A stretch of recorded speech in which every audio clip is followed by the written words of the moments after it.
시청자 여러분 안녕하십니까? 송성호 TV의 송성호입니다.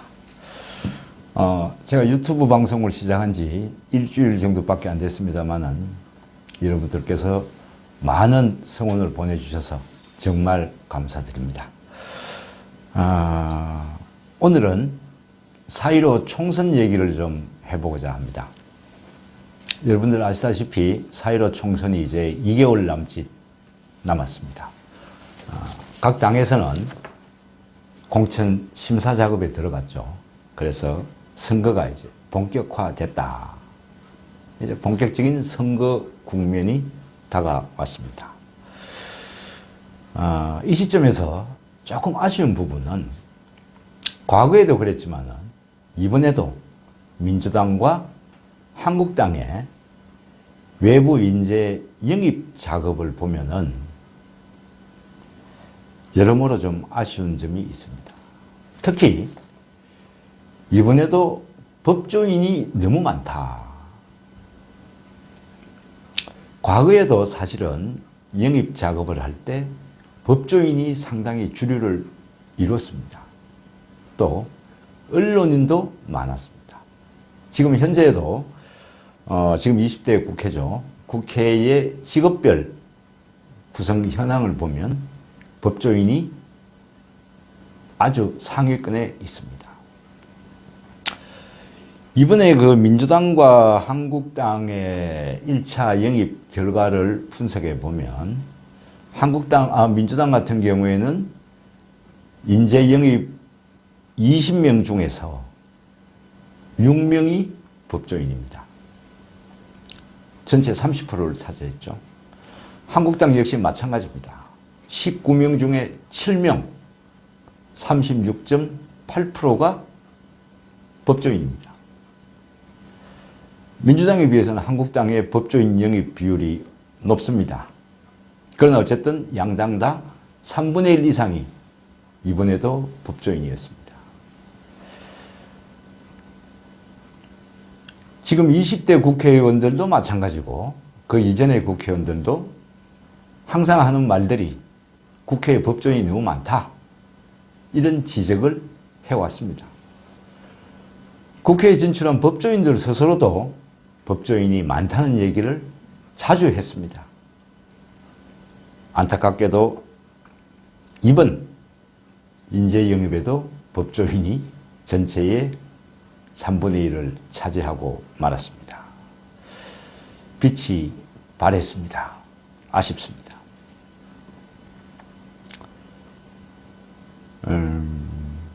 국회는 법을 만드는 대의기관입니다. 얼핏 생각하면 법을 만드는 기관이기 때문에 법을 전공한 법조인이 많은 것은 당연한 거 아니냐, 이런 생각을 하실 수도 있습니다. 그러나 국회는 각 분야의 전문가들이 모여서 국민을 대표해서 법을 만드는 곳입니다. 예를 들어서 환경 분야를 다루는데 환경 전문가가 환경에 관한 법을 만들어야지 판사, 검사 출신이, 변호사 출신이 법을 만들기는 어렵습니다.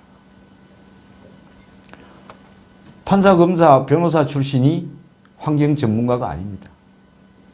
환경 분야가 어떻게 되는지 모릅니다. 복지 마찬가지죠. 금융, 법조인이 법을 잘 만들까요? 금융 전문가가 법을 잘 만들까요? 답은 자명하죠. 분야별 전문가들이 법을 만들어야 되는 겁니다. 그런데 이번에도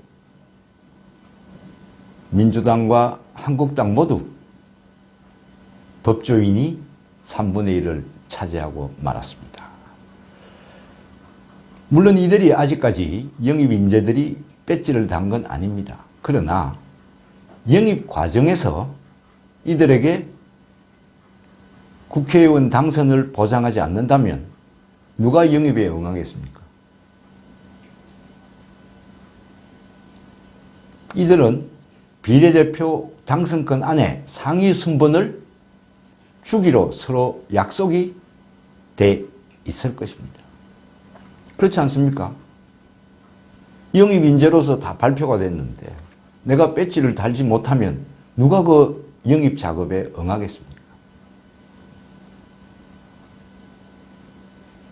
이들에게 우선 상위 순번을 배정할 수밖에 없습니다. 그것은 각 당이 지켜야 할 약속이죠. 그러다 보니까 22대 올 4.15 총선을 통해서 구성될 22대 국회 역시 또 21대 국회, 현재의 국회와 마찬가지로 법조인이 상당수를 차지하게 될 것이다 라고 이제 충분히 예견을 할 수 있습니다. 비례대표 제도를 도입한 이유가 뭘까요? 취지가 뭘까요?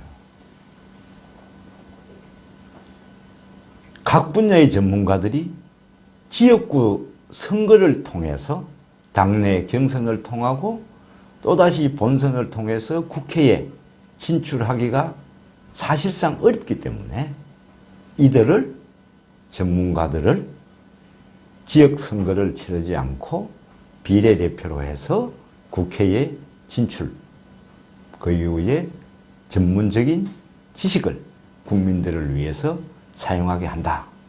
이것이 비례대표의 도입 취지죠. 그런데 지금 영입된 각 당의 인재들 역시 지역구 선거를 치르기는 힘듭니다. 왜냐? 이미 지역구 선거에 출마할 사람들은 몇 년 전부터 텃밭을 갖고 왔습니다. 이들이 갑자기 어느 지역구에 가서 그동안에 지역구 표밭을 갖고 온 분들하고 경쟁하기는 어렵습니다. 그렇기 때문에 이번에 영입된 인재 역시 대부분은 비례대표로 갈 것이다. 물론 영입 케이스 중에도 지역구에 출마하겠다는 분도 계시죠. 태영호 전 공사, 한국당에서 이제 영입을 하신 분이죠. 북한의 공사로 근무하다가 대한민국 품에 안긴 분이죠. 이분은 지역구로 나오시겠다고 본인이 얘기를 하셨어요. 근데 나머지 영입되신 분들을 생각해 보십시오. 말은 지역구든 비례든 어디든 하겠다. 당의 명령에 따르겠다 하지만 말은 그렇게 하시지만 현실적으로는 이분들이 지역구에 가서 당선돼 올라올 가능성은 거의 없습니다. 지역구의 준비를 아무것도 안 했는데 지역구 주민이 누군지도 모르는데 어떻게 표를 주겠습니까? 그리고 영입되어 온 분들 스스로도 그렇게 생각하지 않을 겁니다. 난 지역구에 가면 안 된다고 생각하실 겁니다. 그렇다면 이들에게 비례를 배정해야 되고 그것도 당선 안정권에 배정을 해야 된다. 이런 면에서 22대 국회도 법조인이 또 너무 많은 비율을 차지하게 될 걸로 보입니다. 각 당의 인재 영입된 분들의 면면을 보면은 참 아쉽습니다.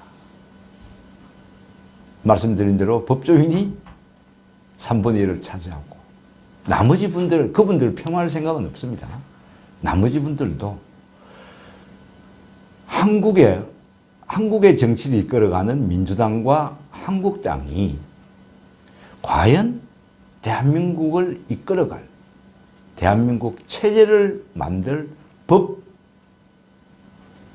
법을 성안하는 국회에 등원시킬 인재들이